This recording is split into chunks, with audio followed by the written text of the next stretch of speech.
C'est toujours un réel plaisir pour moi de vous servir, mesdames, messieurs. Vous êtes en direct de Lux Télévision. Bienvenue dans le journal. En ce jour de travail dans le département de Pointe-Noire, le Premier ministre, chef du gouvernement, Anatole Koulinémakosso, a eu ce matin une séance de travail avec des acteurs portuaires avant de visiter les installations du port autonome de Pointe-Noire. Plus de détails avec Christophe Pongui et Lionel Oumansa. S'informer davantage, mieux, comprendre quelques aspects sur les avancées, atouts et les faiblesses pour avoir la véritable configuration physique, opérationnelle et technique du port autonome de Pointe-Noire. C'est tout le sens à donner à la visite du Premier ministre chef du gouvernement, ce dans le cadre de la rationalisation et mobilisation optimale de ressources. Le port autonome de Pointe-Noire est un pilier important dans le cadre de la mobilisation et de la rationalisation des ressources domestiques.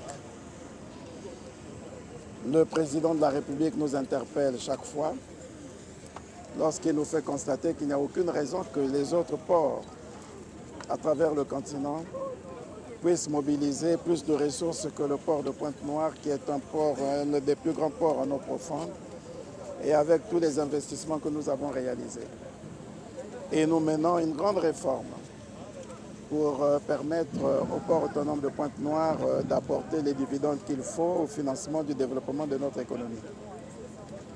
J'avais pris simplement l'option de ne pas me faire entendre dire ces choses en étant dans le bureau. Pour accompagner toutes les réformes qui se font, il était de mon devoir de venir constater le travail qui se fait ici, notamment au travers des investissements qui ont été réalisés par certains partenaires que je n'aimerais pas citer. Vous savez qu'il y a quelque temps, nous avons engagé un débat important au sujet de l'entrée dans le développement de l'activité portuaire d'un des partenaires.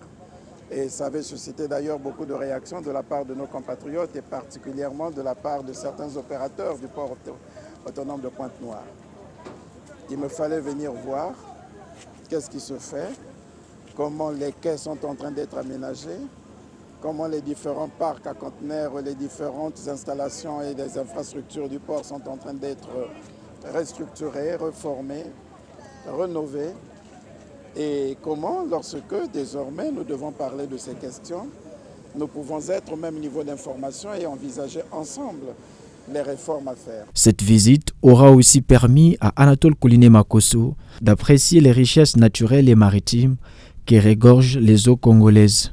Comme nous essayons de le faire en tirant avantage des petits moments que nous avons pendant les vacances, nous essayons de le faire et montrer à nos compatriotes qu'on n'est pas obligé seulement d'aller ailleurs pour passer des moments merveilleux de vacances et que dans notre pays, nous avons une richesse naturelle, nous avons une activité touristique, une activité écologique qui aurait pu permettre à ce que effectivement les Congolais puissent passer de très belles vacances.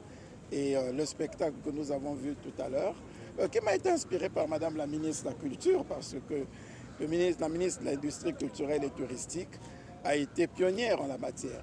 Et je crois même que de toutes les autorités, c'est elle qui aura été la première à faire la promotion de l'observation des baleines il y a quelques jours, il y a quelques semaines.